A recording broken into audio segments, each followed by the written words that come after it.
Nah, dan dari Yesus yang dinamai Yustus. Hanya ketiga orang ini dari antara mereka yang bersunat, yang menjadi temanku sekerja untuk kerajaan Allah. Mereka itu telah menjadi penghibur bagiku.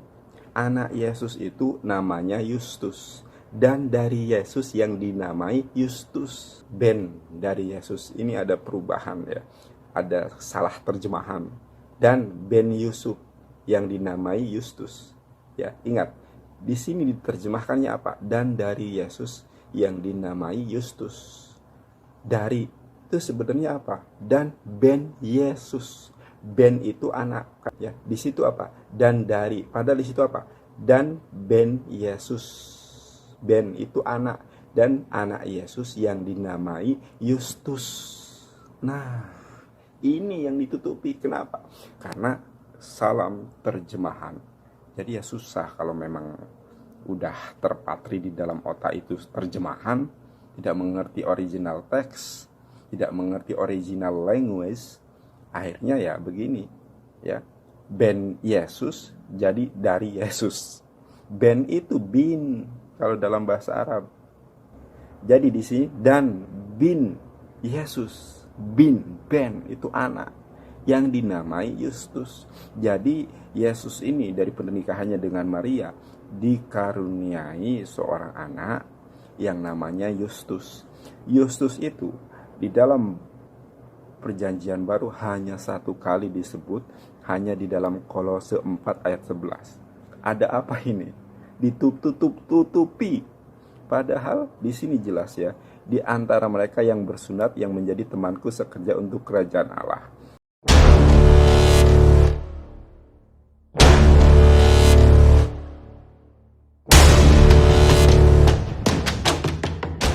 Shalom alaikum sahabat-sahabat Lentera Injil, kiranya damai sejahtera Kristus tercurah dalam kehidupan saudara.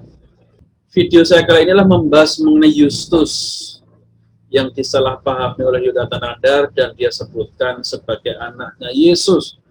Saya tidak tahu dari literatur mana dia menemukan bahwa Yustus itu anaknya Tuhan Yesus.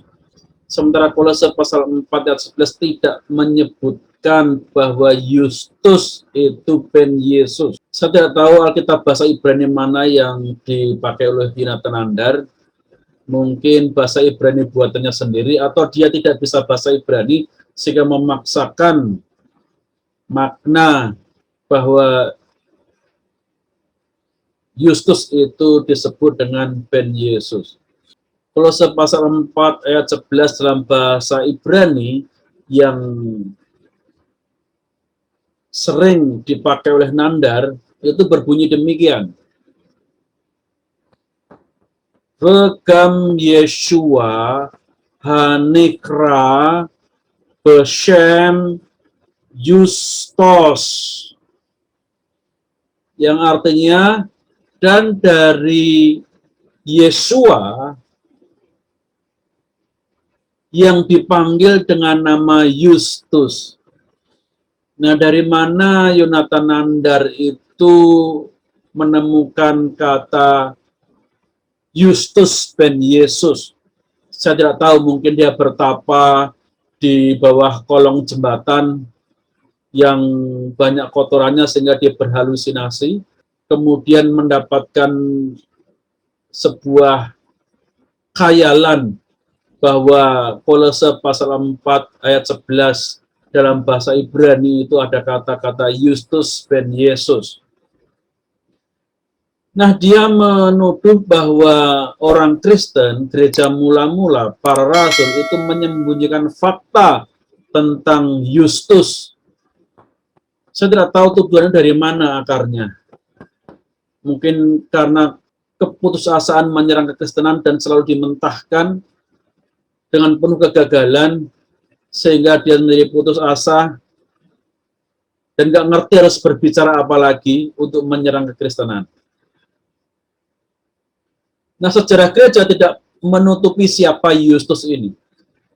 Bapak, Ibu, Saudara, sahabat Lentera Injil, saya mengungkapkan dari buku Sejarah Gereja Perdana, karangan Eusebius dari Kaisarea.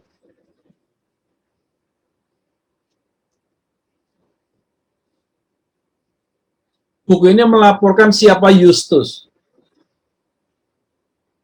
Tepat seperti kesaksian Kolose pasal 4 ayat 11, Yustus disebutkan adalah orang percaya dari golongan bersunat atau orang Yahudi.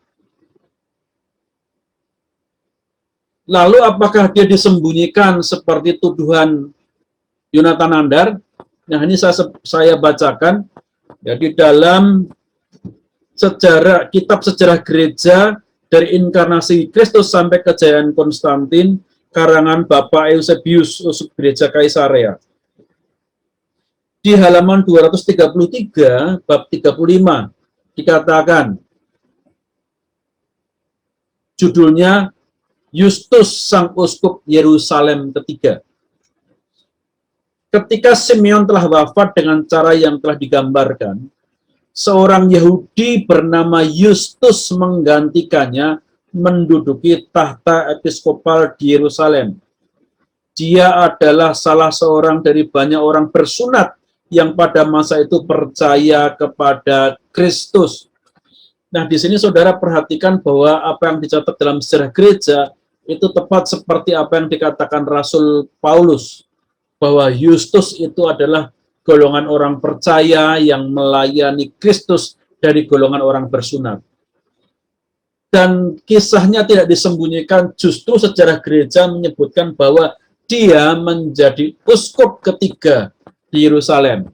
Dia menjadi patriark ketiga di Yerusalem. Patriark atau pemimpin gereja di Yerusalem pertama adalah Yakobus, saudara Tuhan Yesus. Ketika dia dibunuh oleh orang Yahudi, kemudian digantikan dengan Simeon. Simeon adalah saudara sepupu dari Tuhan Yesus, anak paman Yesus yang namanya Kleopas. Setelah dia dibunuh mati dalam penganiayaan lagi, maka kemudian tidak lagi ditemukan kerabatnya Tuhan Yesus. Akhirnya sebagai gantinya adalah Yustus, karena Yustus ini adalah orang percaya dari golongan bersunat yang dia juga mengenal Yesus. Bahkan nama Yustus ini adalah bagian dari 70 murid. Nah, dari hal ini, maka saya berterima kasih kepada Yonatan Nandar, sehingga saya bisa mengungkapkan kebenaran-kebenaran dari iman Kristen. Semakin diserang, Injil semakin nyata. Semakin diterang Alkitab, semakin nyata kebenarannya. Dan semakin orang percaya, semakin banyak orang percaya akan mau belajar tentang kebenaran firman Tuhan. Kiranya apa yang saya sampaikan ini memberkati saudara semua. Yakinlah, percayalah bahwa Injil, bahwa kitab suci kita sungguh terjaga. Iman yang kita percayai bukanlah iman halusinasi, tetapi iman yang konsisten dengan fakta-fakta sejarah. Tuhan Yesus memberkati kita. Haleluya. Amin.